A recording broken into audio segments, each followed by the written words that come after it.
listening to the Post-Apocalyptic Media Podcast, your source for all the latest post-apocalyptic news.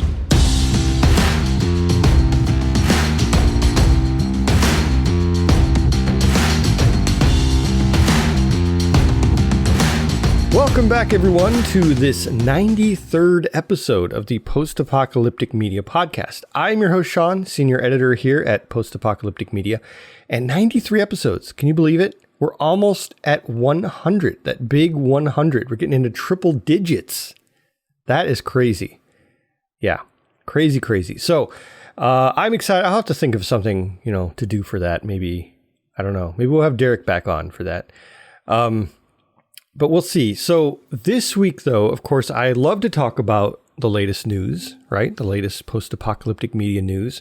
And I try to find as much as I can to fit into this little time slot here on the podcast. And so this week we have some good ones, right? We always have good ones, but this week we have some really good ones. And I'm just going to get into it. I'm not going to, dilly-dally around. I'm going to get right into the big news that just came out yesterday.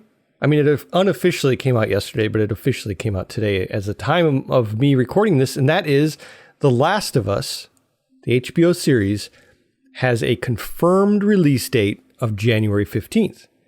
So what does that mean? That means, and that's 2023, of course, not after that. But that's, it's 2 months away, a little bit more than two months away. That's not too bad. Yeah, I know you're all sitting there thinking, wait, 2023 is like 2 months away? What's going on? Yeah, it is. Can you believe that? So The Last of Us, of course, starring Bella Ramsey, Pedro Pascal, and it's supposed to be a giant show, very expensive, millions and millions of dollars per episode. It's supposed to be a big deal. I mean, they're kind of taking notes from Rings of Power, from Amazon, who has been spending millions and millions of dollars on each episode of that show. So that's one of those things that I'm pretty excited about. I currently don't have HBO Max. I let it go after what was that one? The Wolves one. I keep wanting to say Dances with Wolves. You know what I'm talking about. The Wolves one. With mother and father, So I had it for that. Loved it. Absolutely loved those 2 seasons of that. But I'm gonna have to get it back for The Last of Us, I think. So that'll be fun. But they've also, okay, so here's the exact info about this. So they have January 15th at 9 p.m. Eastern on HBO and HBO Max at the same time. In the UK, of course, that first one was for North America. In the UK, the series will be on Now TV and Sky Atlantic from January 16th, they say. I don't know if that means it starts on January 16th. There will be 9 episodes in the first season released every week. So the show will run until March, if you do the math real quick. So I'm excited about that. Again, I think I've said this on the show before. I've never played the games. I'm not a PlayStation guy, and it's pretty much a PlayStation exclusive. Although I think the first one is now on PC, but I don't know. I just never really got into it. But from what I've seen of the trailers on the, and I'm also just a huge fan of Pedro Pascal. I mean, everything he's done, of course there's The Mandalorian. Of course there's his work on Game of Thrones Bella Ramsey was on Game of Thrones also. She was Lila Mormont, the little queen. I forgot what they called her, the Queen of Bear Island, all that kind of stuff. Great actress. I know I've said this on the show before, but she had this part that was only supposed to be kind of just for a few seconds. She was the tough little queen, and she inherited the Bear Island, and it was like this thing that was supposed to be, here she is. But everyone loved her so much, her couple lines she had the first episode she was in, that they actually wrote more lines for her and they brought her back. So that says something about the promising what we have to look forward to, I guess, in The Last of Us with her. And then, of course, like I said, Pedro Pascal, he's Mandalorian. He was in Game of Thrones. He was in this show called The Prospect, this movie called The Prospect, which I loved. Oh man, I love that. When that first came out, it's like a space, trapped on a planet kind of a movie. Great visuals, just a really great, kind of like a 70s aesthetic to it. Really great movie. And then of course he's been in a few other things, but he's at this point he's pretty well known. I mean, Mandalorian is, to thank for that, but I'm excited. Big star. And, we have a lot of big stars now that I think are kind of new big stars that are going to be in post-apocalyptic stuff, like Anya Taylor-Joy, who's playing Furiosa in the new Mad Max Furiosa movie, which should come out in May 24th, 2024. And speaking of that, let me just go right into that. Let me just segue right. I didn't plan to, but that reminds me, I do have a story about that. So Anya Taylor-Joy has said on her Instagram that she has wrapped filming for the Furiosa movie. And, what does this mean? What does this mean that the movie's going to be out sooner? No, it doesn't mean any of that. They still have post-production to do, editing, all that stuff to do. I mean, they even probably have to go back and film parts of other episodes. It's a movie. Parts of the movie to fill in, things here and there maybe didn't match up or whatever. It's very common. So just because she's done filming kind of the main scenes doesn't mean, that all filming is done, of course. But it means we're, stepping in the right direction here. And this is what she had to say on her Instagram. She says, "Thank you to those of the wasteland, the crazies who have run amok with me and up and down this country. The most fun, the most resilient, the most talented. It has been an honor and a privilege to create with you all. Thank you for making me tougher than I ever thought I could be." Aw, that's a nice little sentiment there. But, I think that's exciting. Of course, she's going to be playing a young Furiosa who, that role was made popular in 2015 in Fury Road by Charlize Theron. And so she's going to be playing like a 20-year younger version. And it's going to show kind of her origin stories. I know that she's going to be, she's from the Green Place. So they're going to be talking a lot about that. And I'm excited. I always love like origin stories. Star Wars does that quite a bit. And I just eat those things up. One of the greatest things, this isn't post-apocalyptic, but this is one of the greatest origin stories, I think, that connected to an original was Rogue One, where, the end of Rogue One, no spoilers, but it connects, everyone knows it connects to New Hope. New Hope, of course, was 1977, and Rogue One was like 2018, 2017, something like that. So, I mean, for them to match up at the end and the beginning, it was so great. It was so great. I loved it. And that's a good example, I think, of how, a well done origin story can work out, right? So I'm looking forward to that. I'm looking forward to that lore aspect of it. Mad Max has always been not really about the lore. George Miller is not known for keeping the lore in check, and in place. He notoriously has messed with that quite a bit, where he had, the Interceptor was seen in Fury Road, right? Well, he's saying that Fury Road happened right after Road Warrior. Of course, it couldn't have happened because the Interceptor wasn't. It's this whole thing about how if you really look at it, it couldn't have worked out. But that's what he says. He says that's where that's supposed to fit in there. Between Road Warrior and Thunderdome. So how does that work out? And like the original movie, original Mad Max, which some people don't even say is post-apocalyptic, although, yeah, I feel like it's a light post-apocalyptic. I mean, I could talk about that all day, but it's apocalyptic. And then the beginning of Road Warrior, they had to make up for that, the lack of explanation. That's, again, notorious George Miller, something he's notorious for, is not really explaining. So he had to explain it at the beginning of Road Warrior.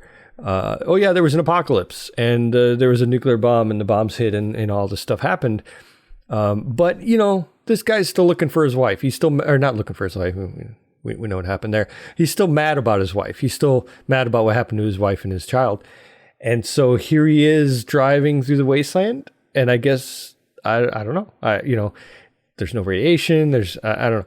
So it's kind of a weird thing. My point is, it's kind of a weird thing that George Miller does with the lore. Sometimes he's not the greatest. He's no Tolkien when it comes to going back and fixing the lore. But I really am hoping that by doing things like this, these origin stories, these going back and explaining backstory kind of movies, that we will see more of that. Maybe even some buttoning up of the lore so far. And maybe this Mad Max story can go from an action car chase movie, franchise, into something that has a lot more lore. And I think, quite honestly, I think the game has a lot to thank for that. A lot has to thank. A lot of people have to thank the game for fixing that up. The game did a lot of and they're not even calling the game really canon. They're saying it introduces a lot of crazy stuff, and it does. But we're supposed to see some characters from the game in Furiosa. So, take that as you will, right? That's how it's going to work out. And I don't know. I'm excited about seeing that. I think that'll be pretty cool. Of course, I'm a huge Mad Max fan, and you could name this, Mad Max walks down the street, and I would still see it. It would be great. All right, so let's move on to the planned next story I had. I took a little segue there. So there's a Lego Fallout, right? Of course, there's Lego Batman, Lego Spider-Man, Lego Marvel, everything, right? There's Lego versions of everything. And those are, as far as video games, of course, where you can play in the world of Legos. There used to be a Lego universe. It was an MMO. That was a lot of fun. That was probably 10 years ago, at least. Anyway, so now there's a Lego Fallout. And the thing is, see, here's the thing. It's not official. It's not an official, Bethesda / Lego product. It's actually something that was made, I think, in Unreal Engine 5 by a fan, right? A fan made this, and his name is Thrill to Will. You have to look that up because it's literally Thrill to Will, all one word. But I do have a link to that. And if you look at the notes for today, there's a link to the story that I wrote about this, and you'll want to check that out because there's a link to how to download this game. It's free. Did I mention it's free? It's free. It's a free game. Now, of course, it's not bug free. It has a lot of bugs, actually. People who have been playing it have been saying, yeah, this game is pretty, it has a lot of issues, and it's one guy making it, so cut him some slack. But I think it's exciting because if you just look at, he released a trailer for this Lego Fallout game, and in the trailer he recreates the Fallout 4 opening cinematic, right? It's almost an exact reproduction. I mean, if you took it frame by frame and you ran them side by side, it's pretty incredible. Recreating that entire thing. And of course, he has the narration, the war never changes, except it's not by Ron Perlman this time. I don't think that's by Ron Perlman. In Fallout 4, I think it's a different guy. Unless he got younger. Maybe Ron Perlman got younger. So this cinematic that you see in Fallout 4, with where he talks about his grandfather in the war, and then they start to show kind of the Pleasantville life in the 50s, and then the bombs drop, all that kind of stuff. They show that with Legos. Really great. And then of course there's the gameplay itself. If you look at, there's some videos of the gameplay from this game, and it's really impressive. I mean, anything with the Unreal Engine, I'm not going to say is easy because I don't know how to do it myself. But I know there's a lot of drag and drop stuff. There's a lot of, you can get add-ons that make things easier. You don't have to create it 100% from scratch. But that said, Thrill to Will has made a lot of these. He made a Lego Breaking Bad, if you can believe that. I know you're going to be looking for that now too, right? So he's not, this isn't his first rodeo. He's made plenty of these types of games. A lot of people are optimistic that he will fix the bugs and, he'll get to it. He's a normal guy with a normal job, I'm sure. And he'll get to this and fix the bugs, and it'll be a great little game. But if you're into Legos and you're into Fallout, I think this is a very cool thing. And there's actually, I looked at in that trailer, the second part of the trailer, you have the cinematic in the first part. Second part is him playing and explaining how he made it. Be warned if you're easily offended by bad language. He uses it quite a bit, but he's funny. He's a funny guy. He's a YouTuber, he's a YouTuber. So he's an entertainer. And he explains more about how he made the game and what he plans to do with it and things like that. So it's very cool. So you get in this one trailer, you get the cinematic reproduction, you get entertaining gameplay. I mean, it is entertaining. It's actually really funny. And then an explanation of how he made Lego Fallout. So very cool. Definitely worth a watch. And I have that in the post here. The one I wrote up, I have that in the post embedded in there. So you don't even have to leave the website. You just sit there and watch it right from the comfort of your own computer chair. Also, there's always an also. The added bonus here, Fallout New Vegas, which is arguably, literally people argue about this, the best game in the franchise, is now free in November if you have Amazon Prime. So with Prime Gaming, they call it, you can download New Vegas for free. Totally worth it. Even if you're like one of the 5 people in the world who doesn't have Amazon Prime, just get it, start up an email, a new email address, and just get it. Just download and get a free trial, and then get the game. It's totally worth it. Okay, that's a little helpful hint here from your good friend Sean. Okay, so now let's go on to some other news about another game that is supposed to be releasing very soon, and it's called Somerville.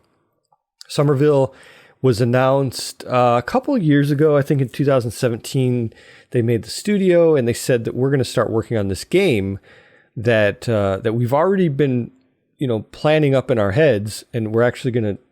They created the studio and everything just for this game. And the guy's name is Dino Patti. He worked on Limbo and Inside, which are both kind of like third-person platformer. I don't want to say side scroller because it does change the perspective a little bit, and you can see kind of it's kind of like that game. What's it called? Two Brothers, something like that, where different views will change the camera angle. So it's not a perfect side scroller, but it's a platformer. And that's supposed to be similar to what Somerville is like, although there's Dino Patti, he actually said that he doesn't like the word platformer attached to this new game because he says it's so much more than that. But what's the premise of this game? Why are people excited about it? Well, first of all, it looks gorgeous. It's very, I don't know what they call that, like the kids these days, when the games are, I don't want to say blocky, or it's not like Minecraft, but it's kind of like a blocky voxel based, but I don't think that the world is destructible like voxel based. I'm not sure. Anyway, it's kind of like, voxel based. And that's kind of the art style of it. Very action packed, kind of puzzly, it has some puzzle stuff in there. The plot of the game revolves around an alien apocalypse. So the aliens have invaded, and apparently you are trying to survive that, right? So I guess it's apocalyptic. I'm not sure if it actually is post-apocalyptic. I guess it is post-apocalyptic because it says you can control an entire family, father, mother, son, and pet dog. And you control them. I'm not sure if you control them all at the same time or separately, like GTA 5, where you can switch between them. Now, in the trailer, they show the father.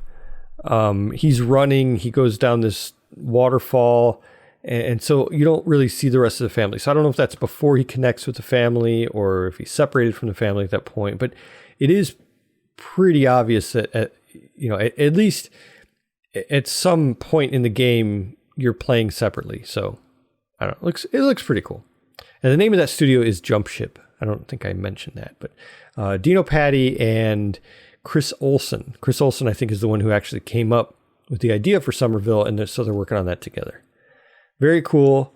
I'm excited. So Game Informer, I wrote this little quote in here from Game Informer because they actually talk more about the trailer. They say the trailer showed off many levels from the game, including beaches, mines, and underwater sections. Similar to Inside, which is another Dino Patti game, the game is a side-scrolling adventure game with added elements of futurism thrown on top. The trailer offers brief glimpses at a teleporting gunman, levitating monoliths, and the chaotic destruction said monoliths bring when they fall from the sky. So there you go.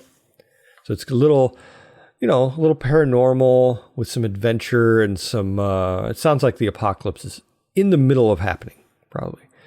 So yeah, that's supposed to come out on November 15th, which is what, next week? No, about 2 weeks? Yeah, it's about 2 weeks on PC through Steam and the Epic Games Store on both of those for PC, and Xbox One, Xbox Series XS through Game Pass. It's supposed to be a day one drop for Game Pass, and I'm excited about that because I have Game Pass.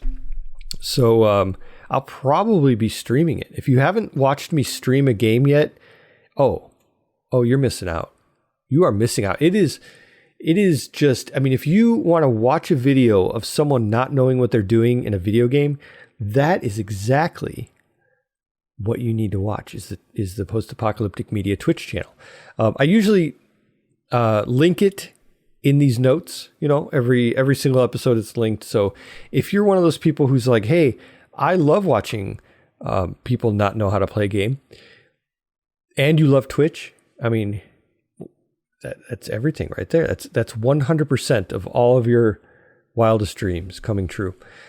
So yeah, check that out. It's a lot of fun. I have fun with it. And like I said, I'll probably play this game.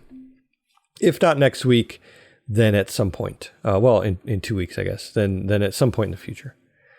All right. Well, let's get into the last bit of news here. Of course, The Walking Dead is still going. No. The Walking Dead is still... It's almost done. Walking Dead is almost done. Season 11, episode 22 just happened on AMC Plus. Episode 21 was on regular AMC on Sunday. And episode 22 was for AMC Plus subscribers. The episode is called Faith. And I'm not going to talk about it in detail because I understand that it's a little rude to give spoilers, right? It's a little rude, but I liked it. I think it was a really, not like the best episode of the season or anything like that. I mean, I don't even remember the beginning of the season. It happened like 4 years ago or something. But so this season has been dragged out for a while, right?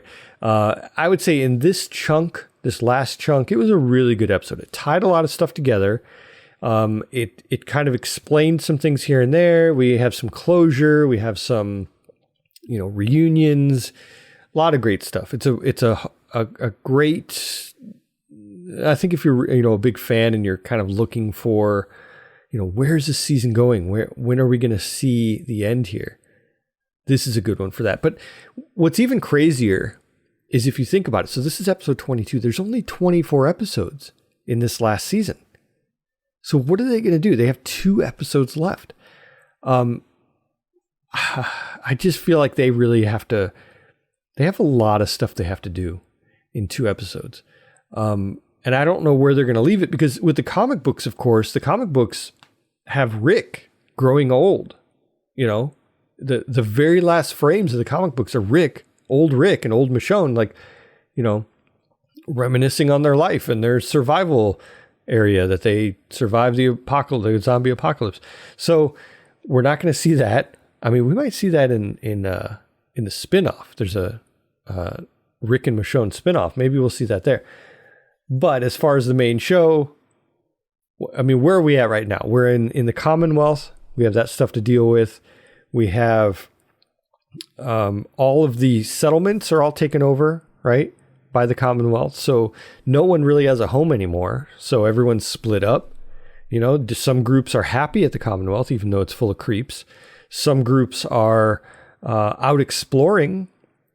And then other groups are actually, and this isn't a spoiler because this happened, I think 2 episodes ago, some of the group is actually prisoners.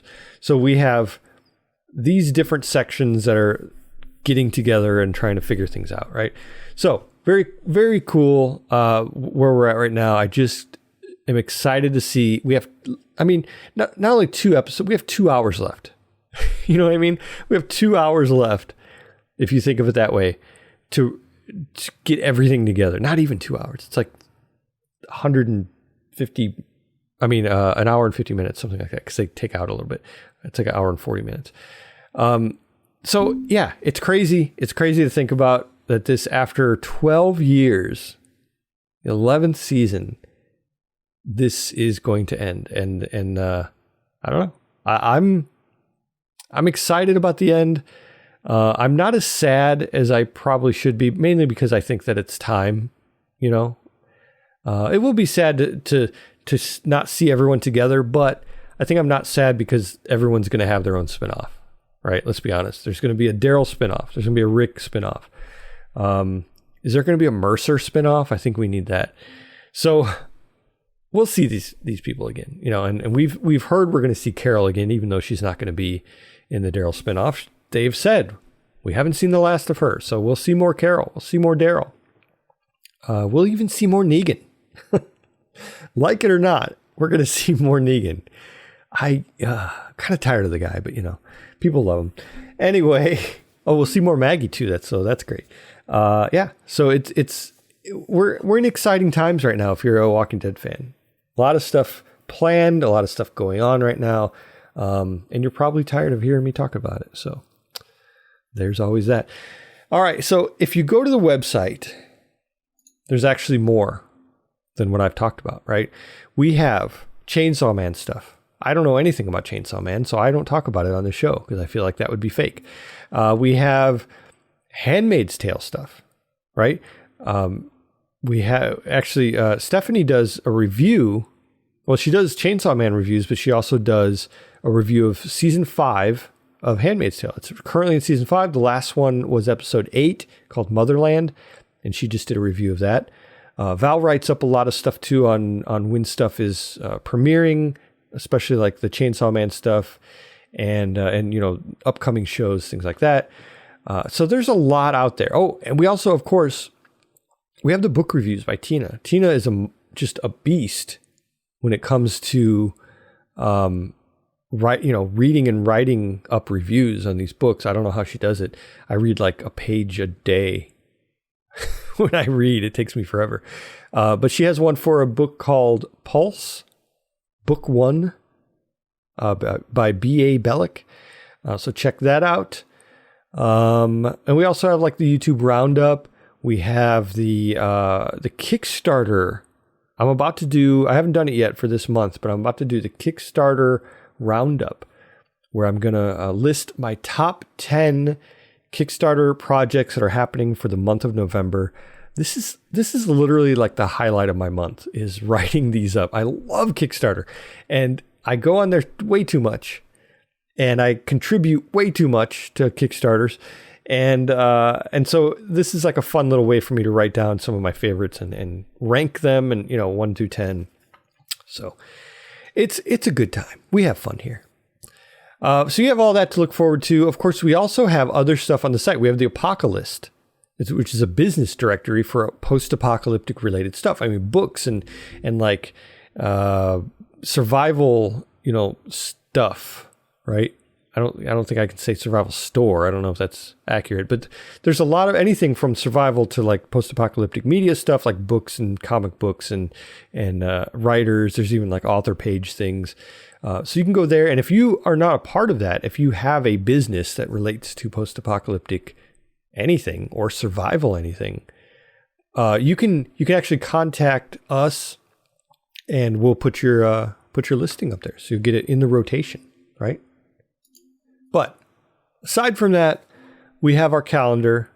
I talk about that a few times, when I remember. But the calendar is exciting for me because I love to look forward to what's coming up. We have the Dystopia Rising Georgia Weekend Small Group Camp on November 4th, which is just probably the day after you're going to hear this.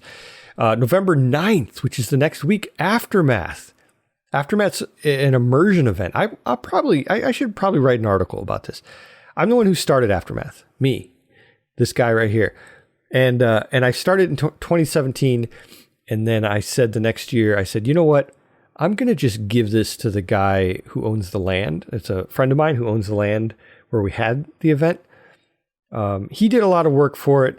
I had to travel back and forth. I said, you know what? Why don't you just take this over? I don't really have time to do this. And I think that you would be much better at it. I'm not a good salesman. I'm not a good, like come to my event kind of person. And he is. So he has done a bang up job since 2018. So he's done what? 2018, 19, 20, 21, 22. This is his 5th year and the event's 6th year. Very, very cool. It's in Alabama. I guess I should mention that. It's in right near Gadsden, Alabama, which is about an hour and a half away from me. And so if you're in the Southeast, we have people that come from all over the East because, Wasteland Weekend is out West. And a lot of times people can't make it out there. So if you're in like the Atlanta area, it's only, I think, an hour and a half from Atlanta. We've had people come from New York, the whole New England area, Florida. There's a lot of people that come from Florida. So if you're in the whole Eastern, actually people come from Canada too. So even if you're in Canada, if you're in the world somewhere and you want to go to Aftermath, it's a lot of fun. It's not a huge event like Wasteland Weekend. I think I looked at the RSVP page and there were like 200 people have RSVP'd on the event page on Facebook. So, it's getting bigger. It's pretty exciting. I'm excited for it. I won't be there. I won't be there. I say I'm excited for it. I'm excited for the people who have taken it over, and I feel like they're doing such a great job with it. There's going to be live music. There's booths. There's trading. There's bartering. There's shows like little like sideshow kind of stuff they do. Very cool. Very cool event. It was a car show, which I always loved. So yeah, check that out. And then November it'll be a fun little month. Everything's cooling down. We have a lot of cons going on and stuff like that. So very cool. So that's about all I have for this episode. I want to thank everyone for listening and for sitting here with me and hearing me talk about post-apocalyptic stuff because I love doing it. I do it anyway. If this mic wasn't on, I'd still be doing it just to myself. Well, maybe my dog. I'd be talking to my dog. Remember, I talked about a couple episodes back. He's actually my best friend. So I should probably just go, right? I should probably just turn this off. So thanks everyone for listening. Check us out, postapocalypticmedia.com. And of course, we have all of our social media. Check us out there too. So as always, stay alive out there and always be ready for the big one. Bye-bye.